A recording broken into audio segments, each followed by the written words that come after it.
ஈரானுடைய 3 முக்கியமான அணுசக்தி தளங்கள் இருக்குல்ல, அதை இப்போ க்ளோஸ் பண்ணியிருக்காங்க. பாதுகாப்பு காரணத்துக்காக அமெரிக்கா எந்நேரத்திலும் ஈரான் மீது அட்டாக் நிகழ்த்தலாம் அப்படிங்கிற அந்த யதார்த்தத்தை புரிஞ்சுக்கிட்டு இப்போ இந்த நடவடிக்கையில் ஈடுபட்டிருக்காங்க. அது எந்தெந்த சைட் அப்படிங்கிறத பற்றி தான் நம்ம பார்க்க போகிறோம்.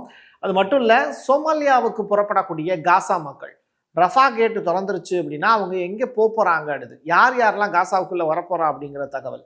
நெதன்யாகு கிளம்பி அமெரிக்காவுக்கு போயிருக்காரு. அங்கே போய் அவர் என்ன திட்டங்களை வரிசைப்படுத்த போறாரு, அடுத்து காசாவில் என்ன நடக்க போகுது, ஹமாஸுடைய தற்போதைய நிலை என்ன, சிரியாவில் ஒரு பெரிய ஹெலிகாப்டர் ஆக்சிடென்ட் நடந்திருக்காமே அது எதனால திருதுப்புன்னு அப்படிங்கிற அந்த விவரங்களோடு சேர்த்து ஒட்டுமொத்த மிடில் ஈஸ்டையும் அவங்க கண்ணு முன்னாடி நான் காட்ட போறேன்.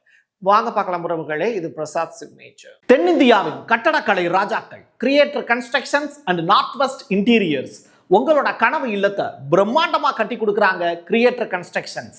அதோட கட்டி கொடுத்த வீட்டை இன்டீரியர் பண்ணி அழகாக்குறாங்க நார்த் வெஸ்ட் இன்டீரியர்ஸ். தொடர்புக்கு 7290799991. உங்களுடைய தொழில் சம்பந்தமான விளம்பரங்களை நமது சேனலில் ஒளிபரப்ப உங்களுக்கான அருமையான வாய்ப்பு. சொமாலியாவினுடைய ஜனாதிபதி ஹசன் ஷேக் மக்பூத் அப்படிங்கிற இந்த நபர் ஒரு முக்கியமான ஸ்டேட்மெண்ட் ஒன்று ரிவீல் பண்ணியிருக்கார்.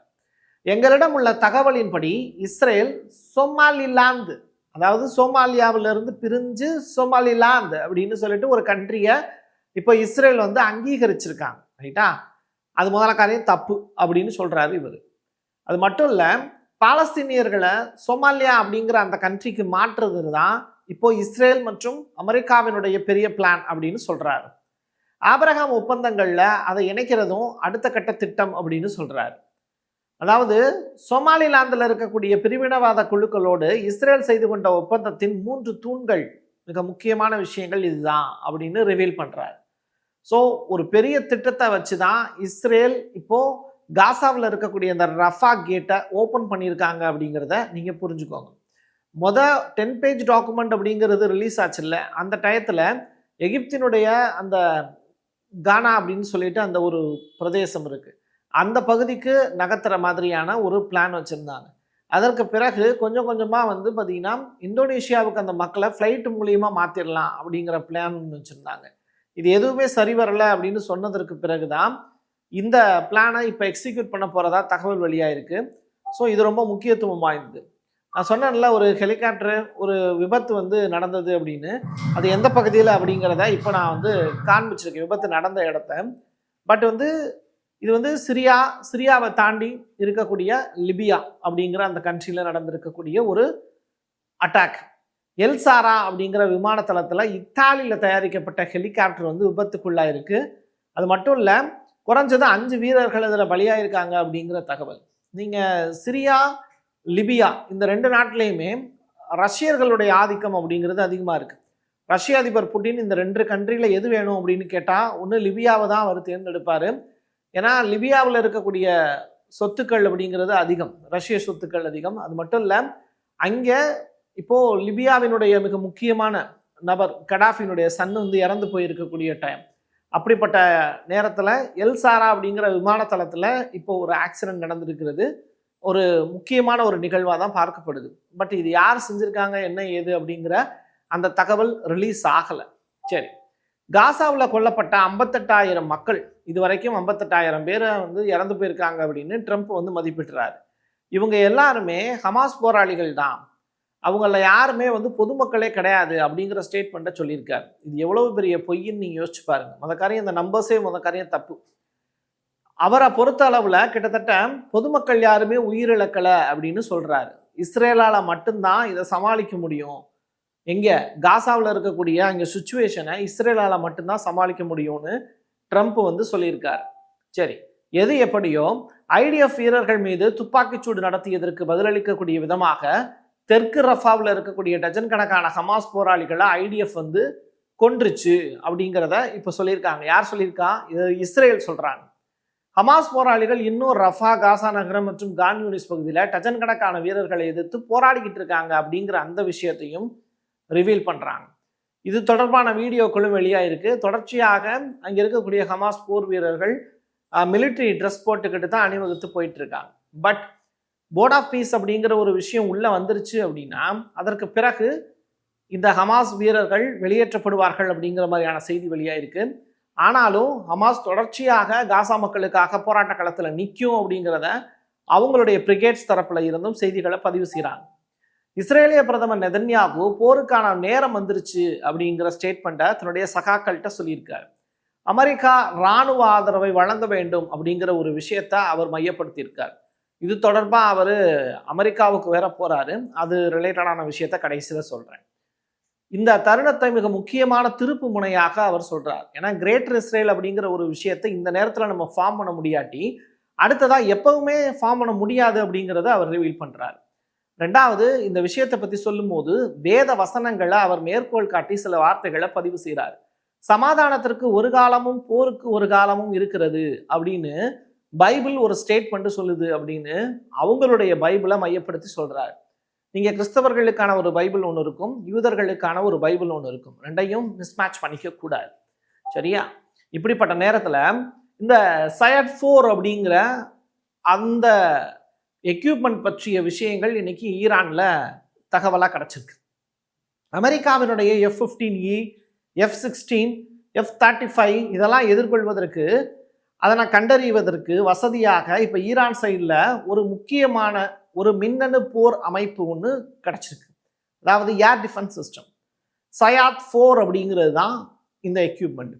இது F-35 உள்ளிட்ட ஃபைட்டர் ஜெட் எல்லாத்தையுமே ஈஸியாக கண்டுபிடிச்சு ரேடார் மூலியமா அதை எதிர்த்து அட்டாக் பண்ணுவதற்கு வல்லது அப்படின்னு சொல்கிறாங்க.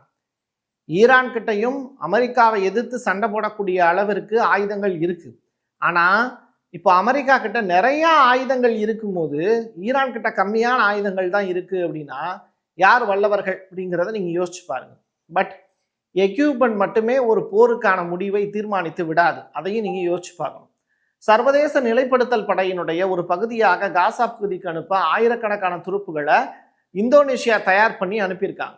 எங்க டைரக்டா அந்த படை காசாவுக்கு போகுது அப்படின்னு சொல்றாங்க. நீங்க போர்ட் ஆஃப் பீஸினுடைய ஒரு பகுதியே $9 ட்ரில்லியன் கொடுத்து நீங்க அந்த பகுதியில ஒன் ஆஃப் த உறுப்பினராக மாறிடலாம். காசாவில் இருக்கக்கூடிய பெட்ரோல், டீசல், எரிவாயு, கச்சா எண்ணெய் உள்ளிட்ட விஷயங்கள் எல்லாத்தையும் நீங்க பயன்படுத்துவதற்கான வாய்ப்பை உருவாக்கிக்கலாம். இது எந்த இடத்துல? காசாவில். இது அடுத்து ஃபியூச்சரில் செய்ய போகிறாங்க.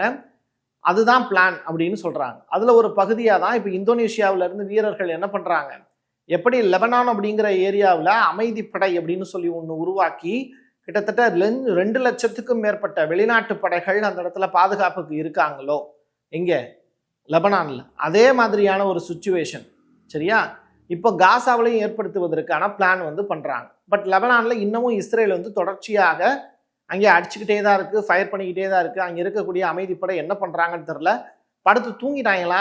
அது அந்த காரணமும் இன்னும் புரியல. ஏன்னா லெபனானில் இருக்கக்கூடிய அமைதிப்படையெல்லாம் யூஎனுடைய பீஸ் மேக்கர்ஸ் அப்படிம்பாங்க. ரைட்டா? அவங்க எல்லாருமே படுத்து தூங்கிட்டு இருக்காங்க போல. அவங்ககிட்ட ஆயுதம் இருக்குது, திருப்பி இஸ்ரேலை தாக்கலாம்ல, அதெல்லாம் செய்ய மாட்டாங்க. சரி, இப்படிப்பட்ட நிலையில் ஏமனில் உள்நாட்டு போர் அங்கே நடந்துக்கிட்டு இருக்கு. அது இறுதி கட்டத்தில் இருக்குன்னு சொல்கிறாங்க. கிட்டத்தட்ட ஹவுதிகள் யார் பக்கம் போகிறது அப்படிங்கிறத இப்போ தீர்மானிச்சிருக்காங்க. நீங்கள் நல்லா யோசிச்சு பார்த்தீங்கன்னா யுஏஇக்கும் இப்போ சவுதி அரேபியாவுக்கும் இடையில வாக்குவாதம் முத்தி போய் கைகலப்பாகவே மாறி போச்சு. அது காரணம் ஏமன் தான். அங்கே இருக்கக்கூடிய டைரக்டாக அந்த தளத்தில் இருந்து இஸ்ரேலுக்கு ஆயுதங்களை கொண்டு போகிறது யுஏஇனுடைய பிளான், யுனைடெட் அரபு எமிரேட்ஸ். சரியா? ஸோ யுஏஇனுடைய முக்கியமான நபர்கள் எல்லாமே இந்த எப்ஸ்டீன் ஃபைல்ஸில் மாட்டிக்கிட்டு தவிக்கிறாங்க. ஸோ அவங்களுடைய பேரெல்லாம் ரிவீல் பண்ணிடுவோம் அப்படின்னு சொல்லிட்டு இந்த ஹனி ட்ராப் மூலியமா ஏகப்பட்ட விஷயங்களை அமெரிக்கா சேகரித்து வச்சிருக்காங்க. ட்ரம்ப் அந்த விஷயத்தெல்லாம் கொஞ்சம் கொஞ்சமாக ரிலீஸ் பண்ணிக்கிட்டே இருக்காரு. எதன் மூலியமா? டிபார்ட்மெண்ட் ஆஃப் ஜஸ்டிஸ் மூலியமா, எங்க அமெரிக்க நீதித்துறை மூலியமாவே. இப்படிப்பட்ட நிலையில ஹவுதிகள் இப்போ சவுதி அரேபியாவோட கூட்டாக சேரக்கூடிய வேலையை செய்கிறாங்க. யுஏஇயை கலட்டி விடுறாங்க. இதுதான் அங்கே இருக்கக்கூடிய மிகப்பெரிய பிளான்.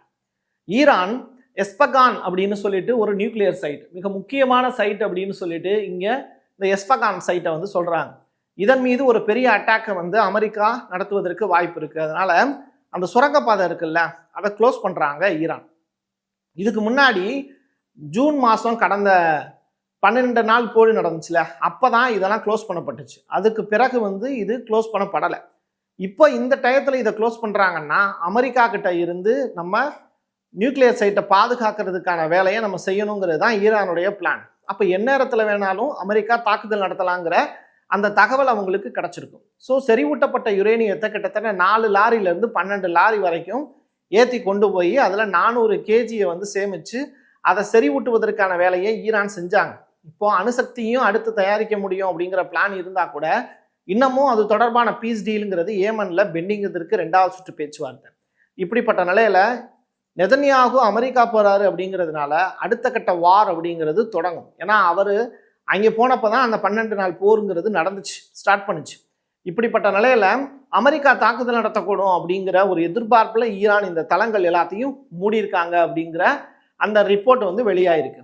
எது எப்படியோ நெதன்யாகு அமெரிக்கா போகிறதுக்கு முன்னாடி கொடுத்த பேட்டி נסיעה שביעית שלי להיפגש עם הנשיא טראמפ מאז שהוא נבחר בקדנציה השנייה, זה כמובן לא כולל את הביקור הבלתי נשכח שלו בישראל והנאום שלו בכנסת. இன்னமும் மூக்கில் மாஸ்க் போட்டுட்டு தான் தர்றாங்க. இவங்க ஊரில் மட்டும் கொரோனா வந்துட்டு இருக்கு போல. எது எப்படியோ இஸ்ரேலிய பிரதமர் நெதன்யாகு தனது விமானம் மூலியமாக அமெரிக்காவுக்கு புறப்படுறார். அதுவும் பாதை வந்து ஏற்கனவே குறைந்த தூரத்தை பயன்படுத்தாம அதிக அளவில் கடல் மார்க்கமாக அவர் பயணப்படுவதற்கான வாய்ப்பை தான் இப்போ உருவாக்கியிருக்காரு. காசா மட்டுமல்ல, பிராந்தியம் ரிலேட்டடான விஷயங்கள் எல்லாவற்றுக்கும் மேலாக ஈரானுடான பேச்சுவார்த்தைகள் குறித்து ட்ரம்ப்போட விவாதிப்பேன் அப்படிங்கிறத கடைசியாக எங்கள் ஃப்ளைட் ஏறுறதுக்கு முன்னாடி பேட்டியாகவும் கொடுத்துட்டு போயிருக்காரு. எங்களுடைய முக்கிய கொள்கைகளை அவருக்கு முன்வைப்பேன் அப்படிங்கிற விஷயத்தையும் ரிவீல் பண்ணியிருக்காரு. ஈரான் எந்தெந்த சைட்டெல்லாம் தாக்க போகிறாங்க அப்படிங்கிறது தொடர்பான விவரங்களையும் அமெரிக்காவினுடைய அதிபர் டொனால்டு ட்ரம்ப்புக்கு அவர் தெரிவிப்பார் அப்படின்னு சொல்லப்படுது. ஏன்னா மேப்பே வந்து ரிலீஸ் பண்ணியிருக்காங்க ஈரான். ஸோ இந்த தளங்களுக்கெல்லாம் பாதுகாப்பு கொடுக்கணும் அப்படின்னு சொல்லிட்டு அமெரிக்கா கிட்ட கண்டிப்பாக கேட்பாரு. மேலும் எக்யூப்மெண்ட்ஸ் கேட்டு வாங்குறது, அதை வந்து எந்த இடத்துல பொறுத்துறது, எப்படி சைப்ரஸ்லேருந்து அட்டாக் பண்ணுறதா, ஈராக் வந்து இப்போ நமக்கு எதிராக இருக்கிறதே அப்படிங்கிறது தொடர்பான விவரங்கள் எல்லாத்தையுமே அமெரிக்க அதிபர் டொனால்டு ட்ரம்ப்கிட்ட அவர் விவாதிப்பார், மாற்று கருத்து இல்லை.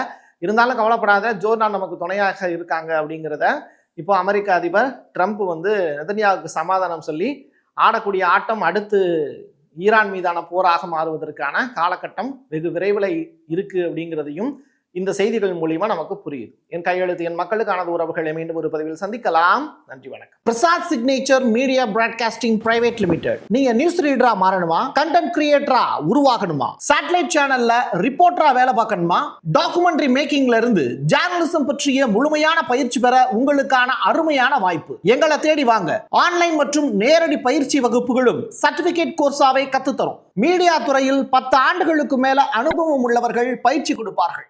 வாய்ஸ் ஓவர் தொடங்கி வாய்ஸ்லெஸ் பீப்புளுக்காக உங்களை சிறந்த ஜேர்னலிஸ்டா உருவாக்க வேண்டியது எங்களோட பொறுப்பு.